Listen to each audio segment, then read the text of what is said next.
జిల్లాల్లో పుంకాలుగా వస్తుంటే కూడా హైడ్రాకు వినబడతలేదా? హైడ్రాకు కళ్ళు కనబడతలేవా? దరఖాస్తు ఇస్తే కళ్ళు కనబడవు. రోజు పుంకాలుగా సోషల్ మీడియాలో పత్రికల్లో వార్తలు వస్తే హైడ్రాకు వినబడదు.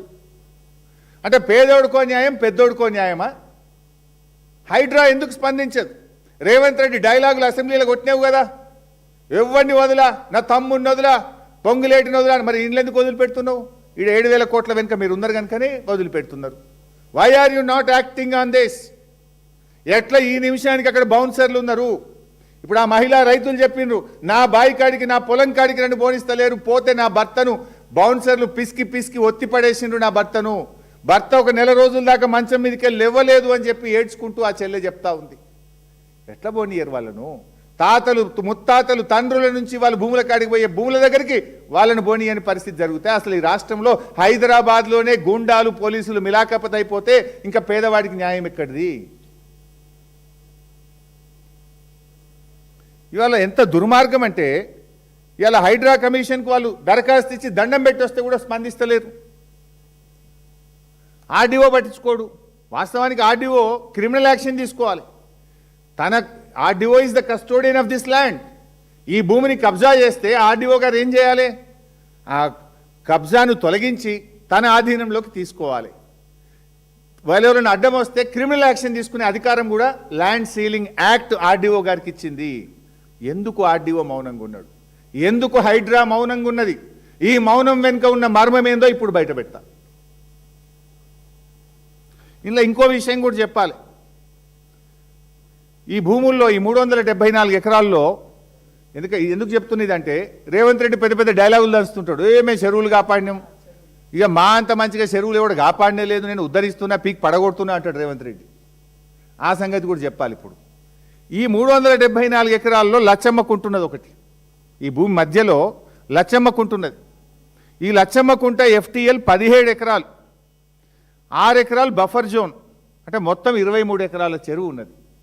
ఆ 23 ఎకరాల చెరువు కింద 150 ఎకరాల ఆయకట్టు ఉన్నది.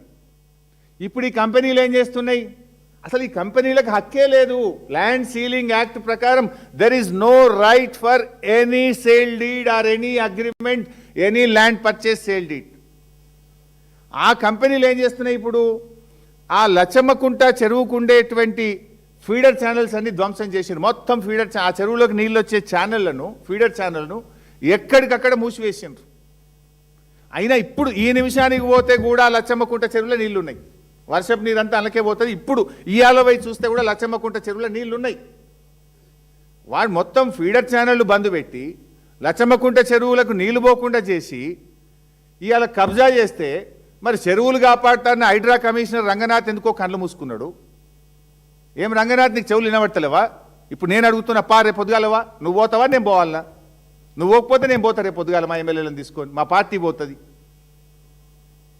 ఆ రేకులు ఆ కాంపౌండ్ వాళ్ళు పడగొట్టు, చెరువును పునరుద్ధరించు, చెరువు ఫీడర్ ఛానల్ సరిచేయి, వాళ్ళందరినీ అరెస్ట్ చేయి. పేదోళ్ళని మాత్రం అరెస్ట్ చేస్తావు, వీళ్ళ తెరువు ఎందుకో ధైర్యం వస్తలేదు మిస్టర్ రంగనాథ్. అయితే ఇక్కడ ఇంకా విషయం ఏంటంటే, లచ్చమ్మకుంట నిండితే ఎక్కడికి పోతాయి? లచ్చమ్మకుంట నిండిన తర్వాత వరద నీళ్లు నాన్ చెరువుకు పోతాయి, మర్రివాణి కుంటకు పోతాయి, అక్కడి నుంచి రెడ్డి కుంటకు పోతాయి, అక్కడి నుంచి సున్నం చెరువు నాలాల పడతాయి. ఆ తర్వాత ఇంజావూరు మాసం చెరువు వరకు ఈ నీళ్లు పోవాలి. ఇప్పుడు మొత్తం బంద్ పెట్టిండ్రు. ఇప్పుడు లచ్చమ్మకుంటకు నీళ్ళు రాణిస్తలేరు. లచ్చమ్మకుంటకేలి నాన్ చెరువు, మర్రివాణి కుంట, రెడ్డి కుంట, ఇంజావూరు మాసం చెరువు వరకు నీళ్లు పోకుండా ఎక్కడికక్కడ ఫీడర్ ఛానల్ని ధ్వంసం చేసి పడేసిండ్రు. మరి ఇన్ని చెరువులు హైదరాబాద్లో హైడ్రా వచ్చినాక ఈ చెరువులు ధ్వంసమవుతుంటే, ఫీడర్ ఛానళ్ళు మూతబడుతుంటే హైడ్రా నిద్రపోతుందా? వినబట్టలేదా? ఎందుకు హైడ్రా స్పందించదు? గరీబోళ్ళ ఇల్లు కూలగొట్టడానికి, పెద్ద పెద్ద వాళ్ళకి కబ్జాలు చేయడానికి మాత్రమే హైడ్రా పనిచేస్తుందా?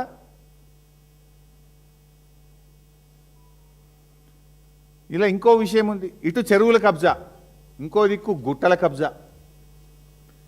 ఈ 373 ఎకరాల్లో లింగమయ్య గుట్ట, గుగ్గిళ్ళ గుట్ట, కుమరోని బోడు గుట్ట, ఇట్లా చిన్న చిన్న గుట్టలున్నాయి 3-4.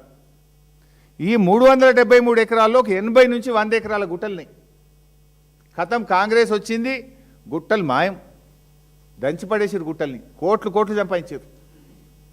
ఈ 80 నుంచి 100 ఎకరాలల్లా ఒక్క లింగమయ్య గుట్ట బతికింది. దాని మీద దేవుడు ఉన్నాడు కనుక. ఏం దేవుడు ఉంటాడమ్మా? లింగమయ్య దేవుడు, శివుడు. ఆ శివలింగం ఉన్నది లింగమయ్య గుట్ట మీద. ఆ శివుడు కాపాడుకున్నాడు ఆ గుట్టను, లేకపోతే అది కూడా మింగుదురిల్లు.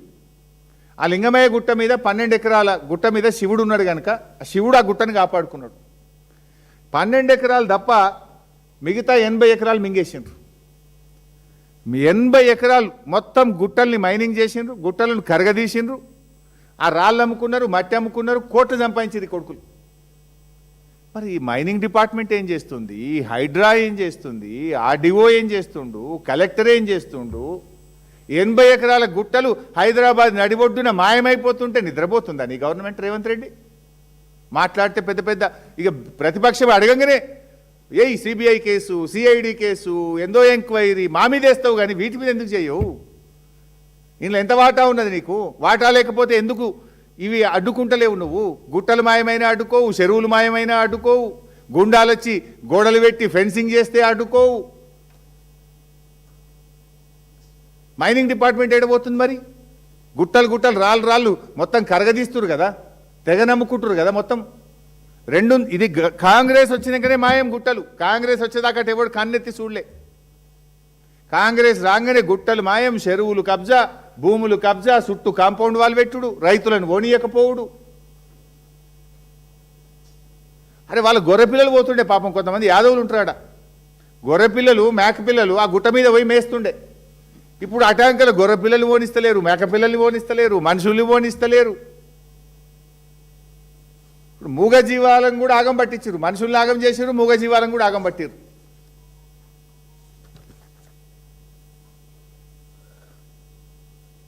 ఇది సుప్రీంకోర్టులో ఈరోజు ఈ కేసు ఇంకా పెండింగ్లో ఉంది. అంటే ఆర్డీఓ దగ్గర గవర్నమెంట్ అయింది, సింగిల్ బెంచ్ గవర్నమెంట్ అయింది, డివిజన్ బెంచ్ గవర్నమెంట్ అయింది. సుప్రీంకోర్టు ఎలాంటి స్టే ఇయ్యలే. ఇది ఏ జడ్జి గారి దగ్గర ఉంది అంటే సుప్రీంకోర్టులో justice Pankaj Mittal, justice Prasanna B Varale అనే జడ్జిల దగ్గర పెండింగ్ ఉంది. Tentative case may be listed 7th April 2026. ఇవాళ 5 ఎల్లుండి మళ్ళీ కేసు హియరింగ్కి వస్తుంది. గవర్నమెంట్ ఏం చేయాలి? గట్టి కొట్లాడి హైకోర్టులో మేమే గెలిచినాం, ఆర్డీఓ దగ్గర గెలిచినాం, ఈడ కూడా మా ల్యాండ్ అని చెప్పి గవర్నమెంట్ కొట్లాడుతుందా, మరి కుమ్మక్ అవుతుందా చూడాలి. దీని మీద స్టే లేదు. స్టే లేనప్పుడు ఏంది? High court judgement is final. That stands good. That is the law of the land. Act is the law of the land. High Court judgment is the law of the land. RDO order is final.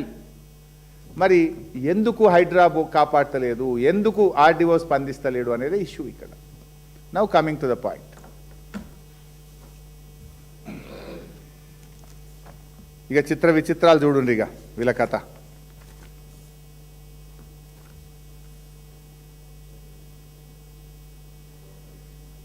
ఆడ చుట్టూ fencing పెట్టినరు, బోర్డులు వేసినారు. ఇది first board, first fencing పెట్టినాక వేసిన first board. దీని date చూడాలి. డేటు 13/12/2023. అంటే కాంగ్రెస్ గవర్నమెంట్ వచ్చినాక వారం రోజులకే. 7 తారీఖు గవర్నమెంట్ వచ్చింది, 13 తారీఖు ఫెన్సింగ్ పడ్డది. 7 తారీఖు కాంగ్రెస్ గవర్నమెంట్ వస్తే 13 డిసెంబర్ 2023 నాడు చుట్టూ ఫెన్సింగ్ పెట్టి ఇక్కడ రాసుకున్నారు. ఏం రాసుకున్నారు? This land belongs to Kohinoor group. మరి 10 ఏళ్ళు బీఆర్ఎస్ ఉంటే ఎవడు ధైర్యం చేయలే, ఎవడు ఫెన్సింగ్ పెట్టలే, ఎవడు ఈ భూమి నాదని ఎవడు రాసుకునే ధైర్యం ఆనాడు కేసీఆర్ ప్రభుత్వంలో చేయలే. కాంగ్రెస్ వచ్చిన వారంకే ఫెన్సింగ్ పెట్టినరు. This land belongs to Kohinoor group అని చెప్పి బోర్డు పెట్టినరు. ఇది 13 డిసెంబర్ 2023. తర్వాత 31 మార్చ్ 2026. ఇందులో ఏముంది? This land belongs to MEIL and Shilpa infra. MEIL and Shilpa infra. ఇటు పక్కన ఏమున్నది? Development by MEIL and Shilpa infra. Property belongs to Kohinoor group. Development ఎవరు చేస్తుండ్రు? MEIL and Shilpa infra. Shilpa infra ఎవరిది? శిల్పా ఇన్ఫ్రా ఎవరిది? పొంగులేటి శ్రీనివాసరెడ్డి కొడుకుది. శిల్పా ఇన్ఫ్రా ఎవరిది? రాష్ట్ర రెవెన్యూ మంత్రి పొంగులేటి శ్రీనివాసరెడ్డి కొడుకు గారు డైరెక్టర్గా ఉన్న కంపెనీ. ఇది ఎప్పుడు పెట్టినరు? 30 మార్చ్ 2026. కరెక్ట్గా అదే టైంలో మేము మైనింగ్ స్కామ్ అసెంబ్లీలో తీసినాం 28 తారీఖు. ఏమనుకున్నారో ఏందో మళ్ళా ఇగో 2 తారీఖు నాడు మలిపేసిండ్రు. 2 ఏప్రిల్ 2026. ఇదేమో 31 మార్చ్, ఇది 2 తారీఖు, అంటే తెల్లారలేదు మర్నాడు. 31 నాడేమో ఈ భూమి శిల్పా ఇన్ఫ్రాద్ అన్నారు. 2 తారీఖు ఏం చేసిండ్రు? దానికి మళ్ళీ తెల్లటి పెయింట్ కొట్టిరు. పేరు కనబడితే మళ్ళీ ఏమవుతుందో బయటకు వస్తుందేమో అనుకున్నారేమో. 2 రోజుల్లో దానికి సున్నం కొట్టేసిండ్రు, పెయింట్ కొట్టేసిండ్రు. తర్వాత ఇగో ఇది 4 తారీఖు, 4 ఏప్రిల్ 2026. శిల్పా పోయింది, MEAL పోయింది, మళ్ళీ ఏమొచ్చింది ఇడా? ఇదేందో వచ్చింది, జాయింట్ డెవలప్మెంట్ అని చెప్పి కోహినూర్ గ్రూపు ఇంప్లెక్స్ ఇన్ఫ్రా అని మళ్ళీ కొత్త కథ పట్టుకొచ్చింది. ఎందుకు మారుతున్నాయి బోర్డులు? మొన్న కూడా మీరు చూసిండ్రు మైనింగ్ దగ్గర ఏమైంది? రాఘవ కన్స్ట్రక్షన్స్. మా అన్నవాళ్ళు, మా ఆర్ఎస్ ప్రవీణ్ అన్న గారు పోతే తెల్లారి వరకు పెయింటింగ్ పడ్డది. శ్రవణ్ అన్న, ఆర్ఎస్ ప్రవీణ్ గారు పోతే తెల్లారి వరకు పెయింటింగ్ పడ్డది. ఈడ కూడా ఏమైంది? శిల్పా ఇన్ఫ్రా